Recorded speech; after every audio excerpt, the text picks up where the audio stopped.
شوف مثلا الولد اللي رد قبل شوي يقول لا يا حبيبي أبوي يعطيني وإذا ما أعطاني أروح أشتكيه. من اللي كان يلبسك حفاضات وانت صغير بحضن امك؟ منو اللي يولول على الصيدليات يفرفر يشتري لك حفاضات يا بابا يا دلي؟ منو الآن جاي تشتكيه؟ فحتى الأمهات يعني لا تعولوا كثيرا على بر بنتك ولا ولدك، لا تعولوا على الأمور هذه، خف تتعبون. يعني والله بنفسي، لكن ان دخلوه السجن، من اللي دخله؟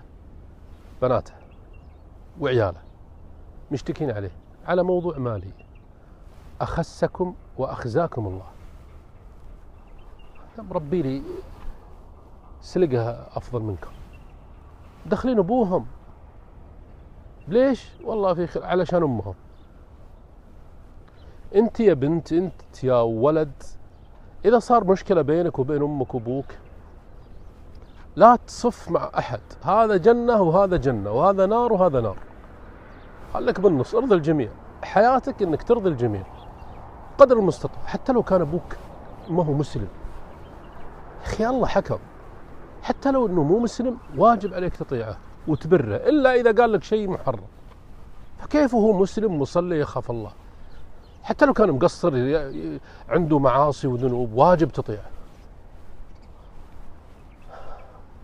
فلا تذهب نفسك عليهم حسرات، يعني اعطاك الله الاختصار، لا تتحسر حسرة وحسرة وحسرة، تتعب والله، تتعب. لأن جيل الألفية هذا إلا من رحم الله، جيل أنا وأنا عاد لا كبر وصار فوق 30.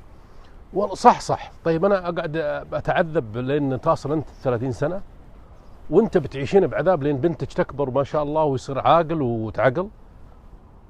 في ناس ماتوا نسأل الله العافية السلامة قبل ما يصلون لهذا العمر من القهر. احنا أكثر الأمراض الآن، أكثر الأمراض اللي تقتل الناس أمراض القلب، والسبب الرئيسي لأمراض القلب الهم والحزن.